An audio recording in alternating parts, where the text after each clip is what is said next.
Hey, what's up guys? So today I'm gonna be checking someone I haven't checked before, someone who's been dominating the solo queue challenger the past few days with Riven. So I'm gonna be spoiling you now, it's Alois. So for the people who don't know him, he's currently a pro player for SK, and back in Season 8, Season 9, I think it was season 9 mostly, he was streaming a lot and basically just playing Riven with Kleptomancy, which was a keystone back in the days. And the past few days, he's been back at being a Riven one trick. And I spoke with him yesterday, and he was actually excited to have me doing that type of content with his own gameplay. So we're gonna be doing that. And at first, I started to record one of the games he played against the Shen. But turns out it's gonna be a game that he's gonna be uploading on his own YouTube channel. So I'm not gonna be using that one. So he has total original content that I'm not taking away from him. So this is an Akali matchup, which is relatively interesting, I think. And we're gonna be looking at that. So obviously we have the longsword start. I think Alois is basically, I haven't checked too much yet, but I'm pretty sure he's basically built, he likes to go ignite most of the games, and longsword starts in almost every game as well, which is basically the most, I think it's the best thing to do nowadays on Riven. Yeah, I don't know, I'm not a big fan of TP, and I'm pretty, I feel like Ignite has so much more value nowadays. I've always been an Ignite enjoyer, but right now I feel like it has even more value than before. So right there, if we look at Alois, he knows that the Lee Sin is starting topside. So he's waiting in a tri-bush to trap the Akali. But as you can see, she shows up on the top lane, right there. If you look at the map, he's basically waiting for the Akali to stop leashing and face check there. This way, if she face checks, then he has a free trade, because level 1, there's no way in hell Akali ever wins against Riven, and especially because she does not even have Ignite. I mean, even Ignite will not matter that much. So yeah, we can just cheese the Akali right there. But the thing is that she's been hiding in the bush right there. So the moment she shows up, Alois knows that she's not going to be face checking, so he goes back to lane. I could see him looking for level 2 first, obviously, since this is a matchup in which we have extra prio. So here we have the Q extends, and he's going to be looking for a third Q into her, most likely. Okay, he's trying to predict and dodge the Q as well. So this is something you want to be doing against Akali. Especially level 1, when you don't have the ability to trade straight up, you want to be moving forward and backwards non-stop, just to bait her Q. Because if you walk up to her, she's going to be looking for a Q.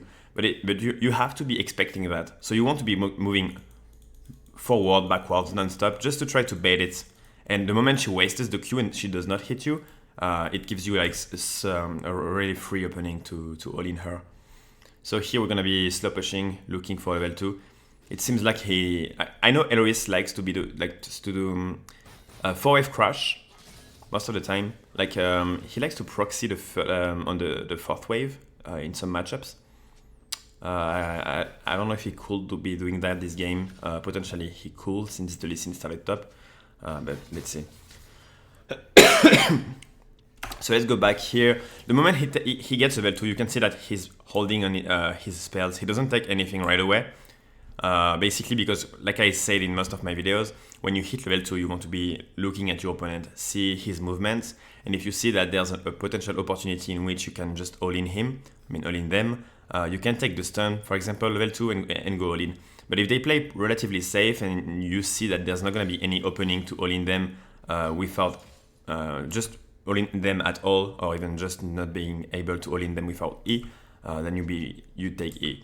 So here we take E because she's so far away that realistically we can't punish her with QW, right? Because all of the melees are dead, so she's not gonna be walking up to CS right there. She has to stay back. There's a world in which I could see Alois taking W here if the melees were still alive, because he will know that she will be walking up to them. But here she has to stay back because there's nothing to get, so we take the E. So here we don't really get a trade, but we force Akali's E. So we have less cooldown, which allows us to potentially look for a trade if she fucks up. she still has 6 seconds of cooldown on the E when we get everything back on Alois' side. So potentially we could be punishing her if she walks up too close. We don't have to force too hard, as long as we manage to deny her some CS and put some pressure and get our slow push going. We are basically building up pressure, so we are already winning the early game. So here we can see a punish maybe, no, okay. Okay, the one we got one actually. So let's go back again. The Akali walks up. I'm sorry. Damn. So here the Akali walks up to CS. So you have two opportunities here. You can expect her to Q the minion, so you could be walking down like backwards to avoid taking the Q damage, or you could be going with QW to stun her the moment she walks up to farm. So here Alois tried to predict and dodge the Q, but didn't manage to do it. But now that she has no Q, you can just go in here. You force the smoke. So here we force the smoke. She still has E, so we can really go too ham. I mean, we can really realistically kill her. But we managed to force the biggest cooldowns here, so we can just like crash the wave. I don't know if we. I mean, she doesn't have smoke for 5 seconds. There's a wall in which she dies here. She has flash, so we have to be careful. So we could be looking for actually. Tower diving here could be really risky, but it's not impossible. It seems like we're gonna go for the 4-wave the 4-wave proxy. Actually, it's the 5th wave. Wait, what the fuck is she doing though?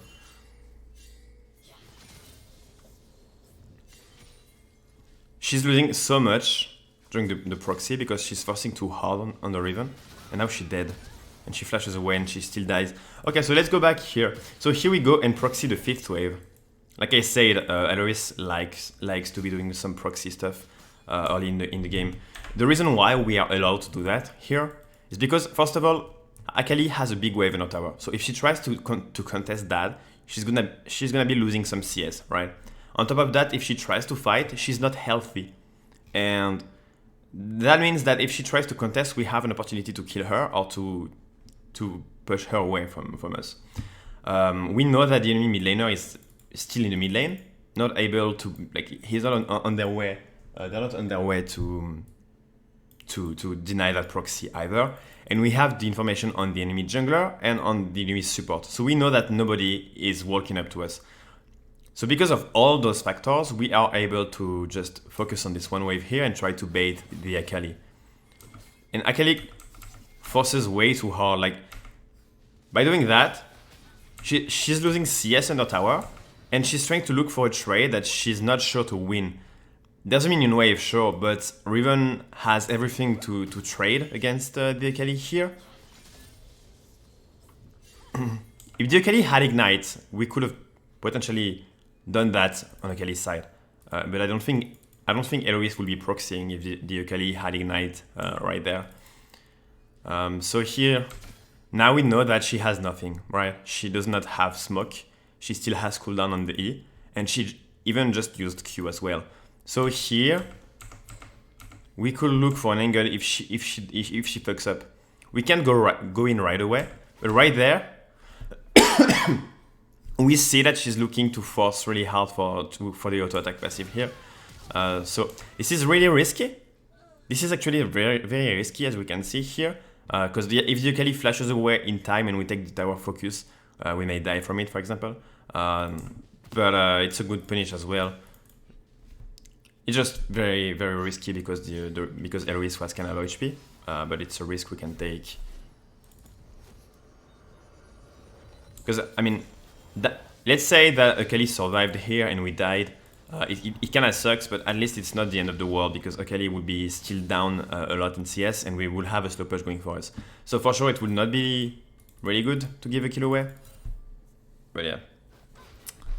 So here we get so I know Alois likes to do something that not a lot of Riven players do. When he recalls early and has around like 900 gold, he likes to get a longsword, but instead of taking like boots or even just Warhammer, he goes for Doran's Blade. because basically the dance blade just allows you to stat check your opponent. You get some sustain with the Omnivamp, you get the HP. So basically you're a bit tankier and you have some sort of sustain, even if it's not like a lot. So it allows you to be able to stat check your opponent even more than just with like a core field. Because 10 ability haste does not have that much value 5 minutes into the game, obviously. So let's go back here and see why he takes the trade. So here Akali has no E, so she's not able to disengage. So that's already one of the biggest reasons why we can do that. So here we get a double cast. He does not, so I'm not sure whether or not he did not auto attack first on purpose. I'm gonna think it's on purpose to get the stun off instantly and deny her from using the smoke. It could also obviously be a fuck up, even like highest players of Riven manage to fuck up sometimes. But using the stun instantly here could be on purpose, just so she cannot be able like to smoke instantly or E away if she gets the E back in time.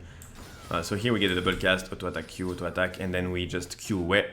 We take a good trade. Akali has no TP. So this is, not only is that an amazing trade for us, but on top of that, she has no TP to get back to lane. So if we manage to put her in a bad position here and force her to go B, then she's gonna be losing so much right there. So again, here we walk back. Oh wait, then the Q has more range than I expected. Here I could see Alois looking for an all-in here in a few seconds when everything comes back up. But Akali is gonna be using the smoke instantly. But wait, she used it already? Basically, oh, that's why she tried to bait for the Lee Sin, but yeah. So here we get the wave crash. Not sure if we can hold it. It's gonna be tough. Like Lee Sin is gonna be forcing that, I think. Lee Sin should be coming back to make sure that she's not able to freeze the lane. Yep, there we go. Yeah, Lee Sin just wants to deny the freeze here. Basically what you want to do in that type of matchup, because it's a type of matchup in which whenever you try to all-in, your opponent has a lot of tools to just deny the all-in, like they can disengage with EUW, although you can CC that to deny that, to deny the dash, and they have the smoke, right? So basically what you want to be doing is doing just some very short trades and try to bait those abilities, because your cooldowns are shorter than the Akali. So if you force that smoke and the E, you are able to trade back as soon as your cooldowns come back up, and she won't have anything to disengage. Obviously, if the Akali is not stupid, she's gonna be playing very safe once those cooldowns are down. But yeah, this is basically how you should be playing that. So here we try to hold the freeze on Alois' side, but Lee Sin cancels the B just to put some pressure. Because we are not 6 yet, we cannot take the 1v2. Not 6 and no ignite. So here we try to mess with the recalls just to waste their time.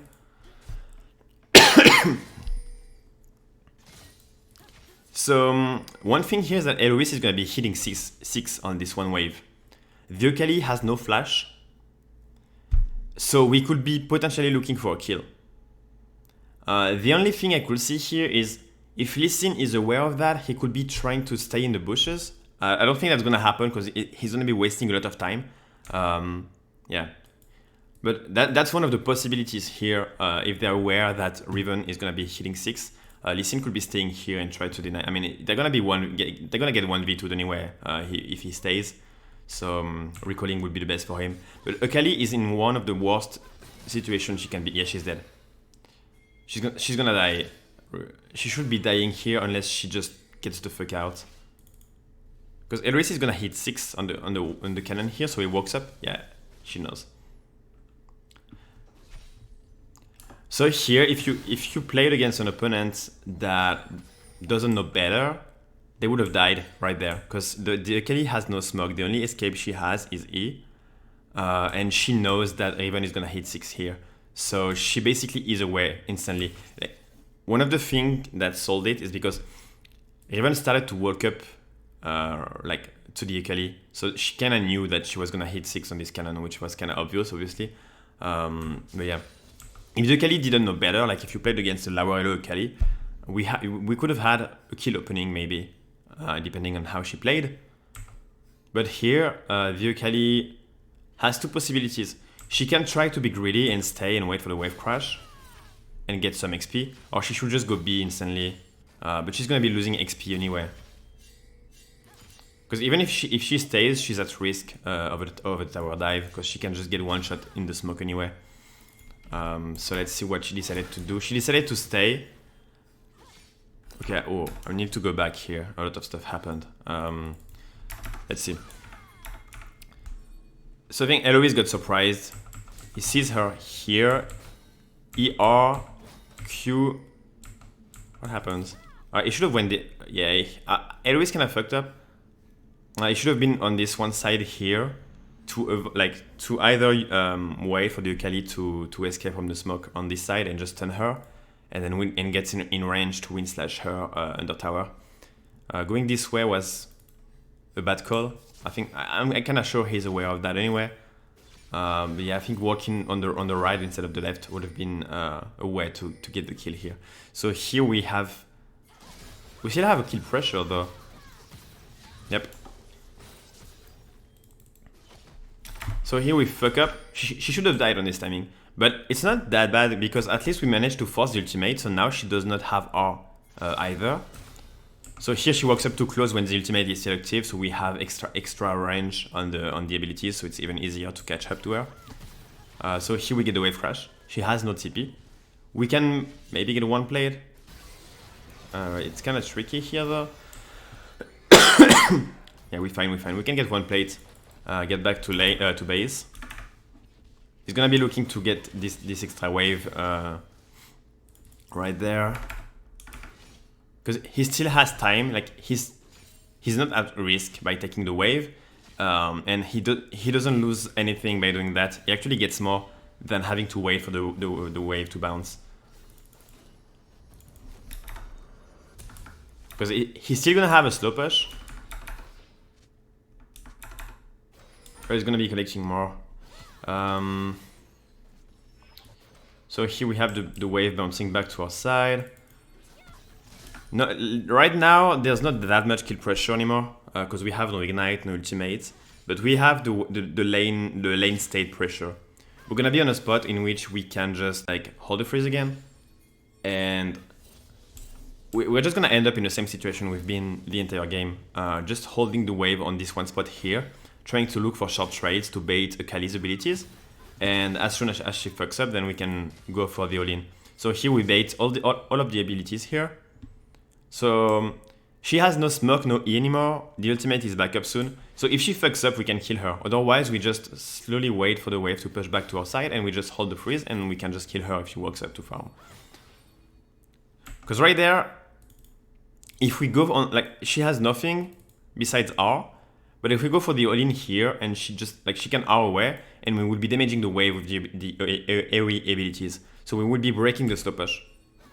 Which is why it's not that great to be trading in the wave. Right there we took a small trade. We didn't damage the minions too much. Okay, so we are still doing AoE damage on the wave, taking some short trades and trying to bait Akali's abilities. So here the Akali walks up way too far, like she's way too close to us, so we can actually go for the trade here. Because we can do a lot of damage and we manage to force the abilities I keep on talking about. So at some point, since we have flash, we could be having a kill opportunity pretty soon if the Akali walks up too far, I mean too close. Obviously, like the kills will all depend on Akali movements and positioning. But we managed to have some pressure. With all the pressure we managed to put on the lane, we have 20 CS advantage right now. But it is still the scuttle crab. He actually flashed to get it and to get the kill as well. But Lee Sin may be able to escape. Yeah, I think Lee Sin, unless we have, yeah, Lee Sin should be able to just get away. Yep, that's unfortunate. So here we get back to lane, not in time to be able to hold the freeze or anything. I could see him just crushing the wave right there and just go back to base. What do we have here? Most likely Warhammer. Yeah, Warhammer. Do we have Goddrinker right there? I'm not even sure. Yeah, we have.